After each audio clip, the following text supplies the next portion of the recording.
Sir ಈಗ ಭದ್ರಾವತಿ ಶಾಸಕರ ಮಗ ಒಬ್ಬ ಸರ್ ಮಹಿಳಾ ಪೊಲೀಸರಿಗೆ ಅವಾಚ್ಯ ಶಬ್ದಗಳಿಂದ ನಿಂದನೆ ಗಣಿ ಮತ್ತು ವಿಜ್ಞಾನ ಇಲಾಖೆ ಅಧಿಕಾರಿ ಸರ್ ಅವಾಚ್ಯ ಸಂಗಮೇಶನ ಶಾಸಕರ ಮಗ ಬಸವೇಶನ್ ಅವರು ಈಗ ಕೆಟ್ಟದಾಗಿ ನಿಂದನೆ ಮಾಡಿದ್ರು ಸರ್. ನೋಡಿ, ಅಲ್ಲಿ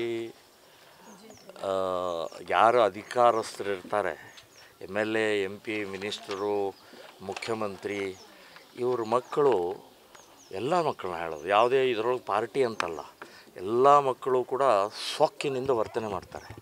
ಪೊಲೀಸರ ಮೇಲೆ ದರ್ಪ ಇರ್ಬೋದು, ಸರ್ಕಾರಿ ಅಧಿಕಾರಿಗಳ ಮೇಲೆ ದರ್ಪ ಇದ್ದರು, ತಹಸೀಲ್ದಾರು, ರಿಜಿಸ್ಟ್ರಾರು, DC ಗಳ ಮೇಲೆ, SP ಗಳ ಮೇಲೆ ಸಾಕಷ್ಟು ರೀತಿಯ ದರ್ಪದ ವ್ಯವಹಾರ ಮಾಡಿದ್ದಾರೆ. ಅದೇ ಮಾದರಿಯಲ್ಲಿ ಶಿವಮೊಗ್ಗ ಜಿಲ್ಲೆ ಭದ್ರಾವತಿಯಲ್ಲಿ ಅಲ್ಲಿಯ ಹಾಲಿ ಶಾಸಕ ಮತ್ತು ಸಚಿವರಾದಂಥ ಸಂಗಮೇಶ್ ಅವರ ಮಗ ಬಹಳ ಕೆಟ್ಟದಾಗಿ ಆ ಮಹಿಳೆಯನ್ನು ಅವಾಚ್ಯ ಶಬ್ದದಿಂದ ಬೈದಿದ್ದು ಅಕ್ಷಮ್ಯ ಅಪರಾಧ.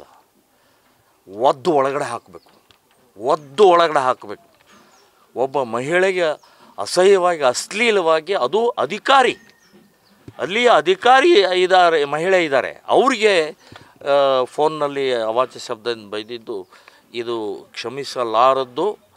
ಈ ಸೊಕ್ಕನ್ನು ಅಡಗಿಸ್ಬೇಕು ಅಂತಂದರೆ MLA ಮೇಲೆ ಕ್ರಮ ತಗೊಳ್ಬೇಕು. MLAನೇ ಜವಾಬ್ದಾರಿ. MLA ಮಗ ನಾನು ಅಂತ ಹೇಳ್ಕೊಂಡು ಮೆರಿತಾ ಇದ್ದಾನಲ್ಲ, ಆ ಮೆರಿತದ ಕಾರಣ MLAನೇ ಹದ್ದು ಬಸ್ನಲ್ಲಿ ಇಡಬೇಕಾಗಿತ್ತು. ಸೊ ಅದು ಮಾಡದೆ ಇವತ್ತು ಅವ್ರ ಮಗನ ದರ್ಪ ಹೊರಗಡೆ ಬಂದಿದೆ, ಅದನ್ನು ಒದ್ದು ಒಳಗಡೆ ಹಾಕಬೇಕು.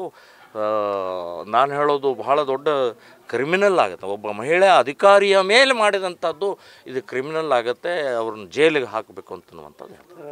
ರಾಜೀನಾಮೆ ಒತ್ತಾಯ ಮಾಡ್ತಾರೆ ಸರ್? ಇಲ್ಲ ಕುಂಭಮೇಳಕ್ಕೆ ಹೋಗಿದ್ದಾರೆ.